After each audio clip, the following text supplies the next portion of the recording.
Hi, welcome to another episode of Principals on the Come Up, where we transform schools, low performing schools, into hallelujah success stories. Today, we're going to be talking about 3 ways to improve parent engagement and increase test scores. That's right, increase test scores when we have parent engagement. You say, well, sometimes I think that, those two just don't go together. But what we're going to be looking at today is ways to improve that. We are going to be looking at strategies. We're going to be looking at some steps, some tips that you can use to help your parents and your teachers join in a partnership. And once that partnership is joined, then we'll be looking at some steps on what we need to do to make things done and have it done in a systematic way where our students are successful and our parents are happy. The first thing I want you to do before we get started on that is to know that we have a webinar coming up. We have a webinar coming up on next Monday. And the webinar is going to be on student engagement. That's right, on student engagement. Now, we're talking about parent engagement tonight, but, as principals and as teachers, student engagement is one that is a big issue. And it's one that, you can identify, but you can't tell exactly what to do with it when you see it. So we're going to be talking about and giving you ways to improve your student engagement. What we also want you to do, we want you to hit that share button, and we want you to hit that like button, because you have some colleagues out there who really, really need to learn about ways to increase parent engagement. Now, let's be real. If we are in a school that is designated as low performing, if we have a school that has been designated as a poverty school, I know what you're saying. You're saying, Dr. Pogue, wait a minute. Some of my parents, yeah, I want them to be engaged. But others, no, ma'am. They can stay at home, and we will do everything we need to do with their children. And I felt that way. I certainly felt that way. Thank you for the note. Love this conversation. It's much needed. Thank you. I can't tell. It just says Facebook user, but kudos to you. We have some of our parents in our poverty schools that do what we call act the fool, and it really, really taints that new principal or that aspiring principal to say, I just can't handle parents. I just can't handle parents. So what we are going to be looking at, are some strategies. It's some strategies. And the first strategy is to establish a goal. Why do you want parents? Why do you want parents involved? But let me also say, too, that to understand some of the parents who are in an environment that has gone on for years and years, and has been a tradition in families. And that is, some of these parents were not successful in school. Some of these parents did not graduate from high school. Some of these parents have teachers in the building who they went to school with, and they feel as though they're going to be looked down upon.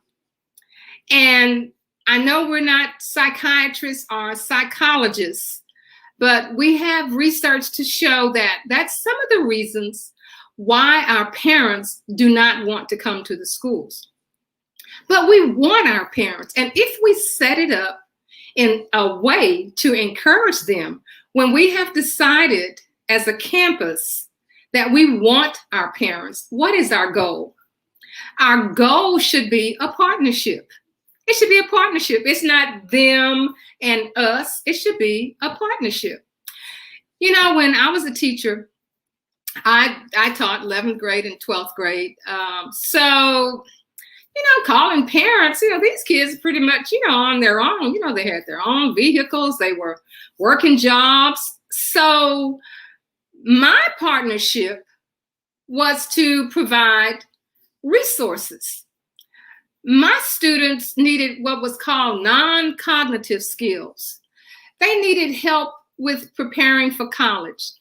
The parents needed me to support them and help them when I found out that their child was missing credits. And I know that may be the counselor's responsibility, but I'm building relationships with my parents. I'm providing a resource. If I found out that this child is offered a scholarship, then my partnership is I'm going to help the parent by letting him know that I can help his child complete the scholarship. Those are the kinds of partnerships why you will provide resources to parents. And the next thing is to put yourself in parents' shoes. Let me tell you, oh my goodness, when I became assistant principal, and I passed the test. I graduated from Prairie View A&M with my master's in educational leadership. I'm an assistant principal. Oh boy, I'm rocking and rolling. So that means that I know that if teachers send a child to me who's been acting up, then it's my responsibility to call that parent and tell them your child is suspended for acting up in Miss So-and-so's class. You need to come and get him right now. Well, I made the mistake of calling my first parent and said, this is Dr. Polk at Edison Middle School. I have your son here. He's been disruptive in Miss So-and-so's class 2 or 3 times, and I need somebody to come and pick him up. The response from the parent was say, hold up, sister, wait a minute. You doing your job and I'm doing my job. I just got this job at Jack in the Box. Do you think that I'm going to leave my job and come to that school and pick him up? No, ma'am. I send him to school for y'all to work with him. I'm doing my job. I wish you would do yours. And then I hang up. What? I didn't put myself in that parent's place. I could have asked the child, is there somebody I can call who can answer the phone? Or, we got a lot of kids now that are living in some different kinds of situations and environments. It's not like, back in the day when you were living, with your mother and your father or just your mother, or it was really, really close relationships. And that kind of thing really, really, in some places it still happens. But in a lot of places today, that is not the situation. You're going to have to talk to these children. So you say, well, suppose they don't come and pick them up. Well, we can figure out a way. We're all smart. We're all degree people. We can figure out a way. Our purpose is to be a resource for the parents. Of course, we need to deal with discipline if that's an issue.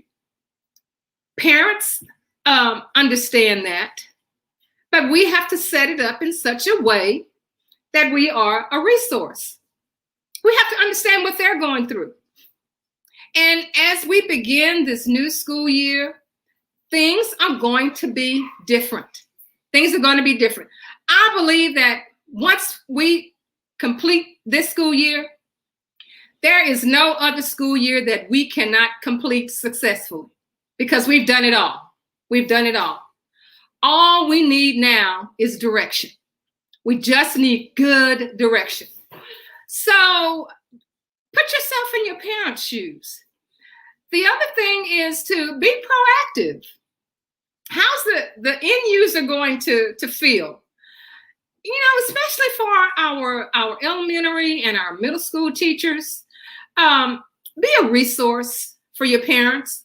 You know, you've heard parents, the elementary parents said, "Oh Lord, I looked at that math and I tried to help my child." Say, "Oh no, that is not the way to do it." And you say, "Well, I guess I got to go back to school and get a degree in math before I can help him do his homework." Well, you know, parents, that's how they feel. That's how they feel. So, as a principal, let's help our teachers to be resources for parents. How are they feeling about the homework that's being sent home? Can you set up something online? Can you set up some type of resource bank to show the parent just what it is that this child is supposed to be doing? Are there some tools that you can have them to refer to? Can you do some helpful hints or something? Because the parents don't know. And then the teachers have the audacity to say when the child comes back to school and the work's not done, why didn't you do your homework? And they don't want to hear any excuses. But that's the opportunity to form that relationship. If that's our goal, if we want our parents to help, if we want our parents just to be in the room while the children are doing the work.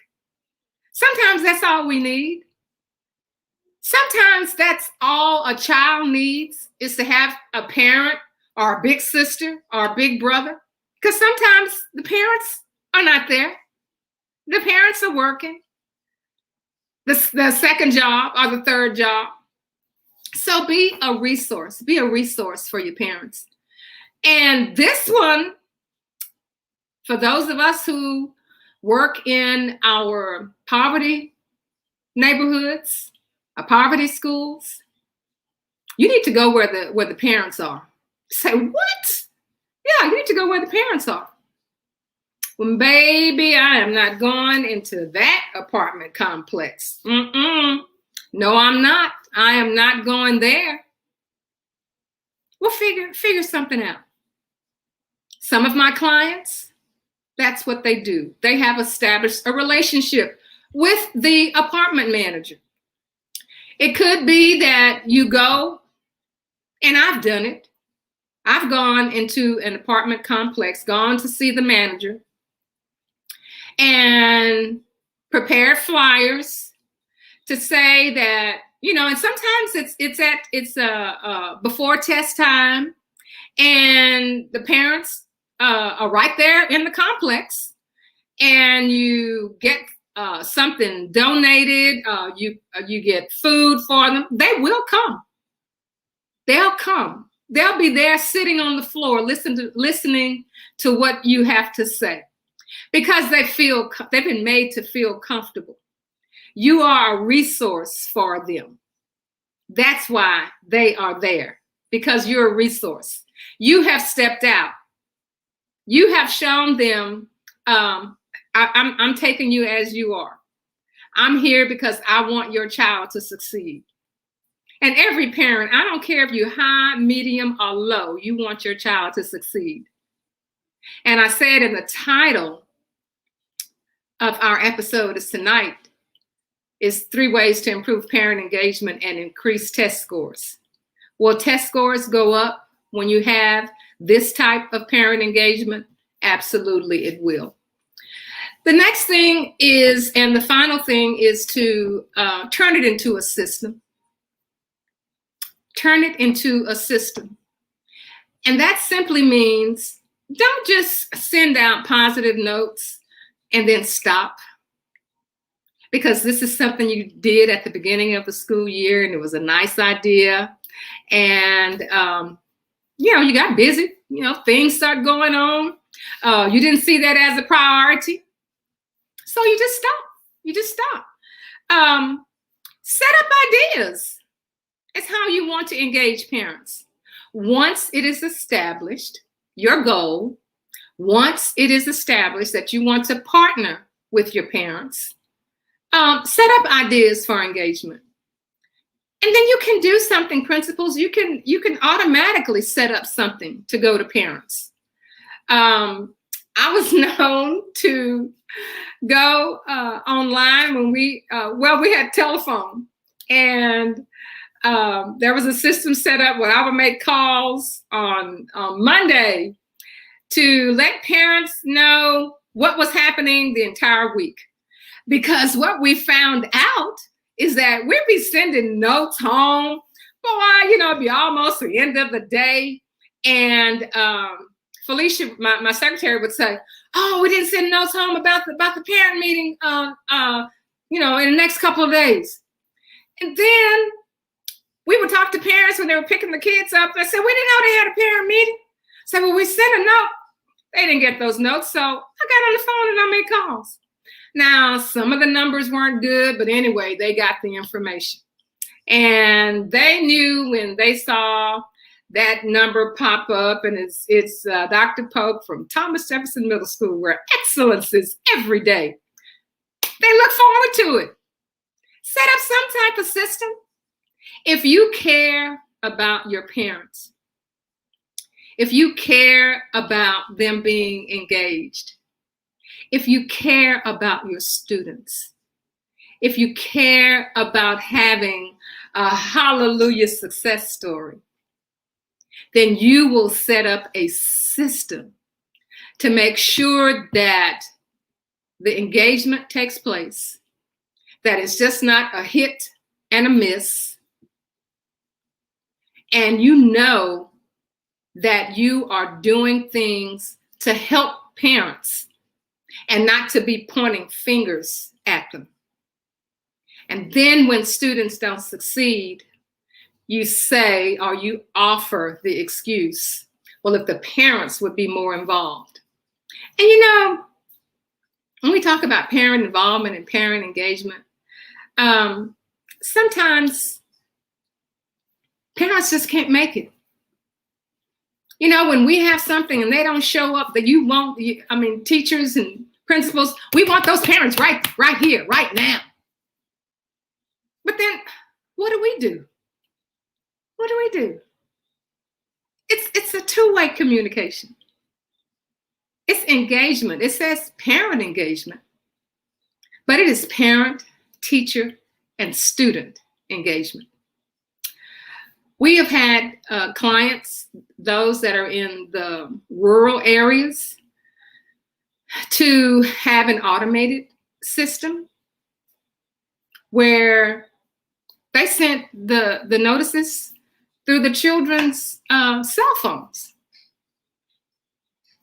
If you really want to engage your parents, you will do whatever it takes, if that's your goal. And if you don't want them to be involved, don't pretend. They'll see through it. They know whether you want them there or you don't. You have a school that may be identified as low performing, or you have a school where you want it to continue to improve. And one of the things that we just kind of push to the side is our parent engagement. And I, just like you, I didn't know how to work it, but I figured it out. And that's why I'm sharing that with you. So if you want more information, we're available. BarbaraRayPogue.com. Principals on the Come Up, join our Facebook group where we have lots of information that is shared, not only about parental involvement, but everything associated with making sure that our children succeed. So We'll see you next time. Principles on the Come Up. Have a great evening.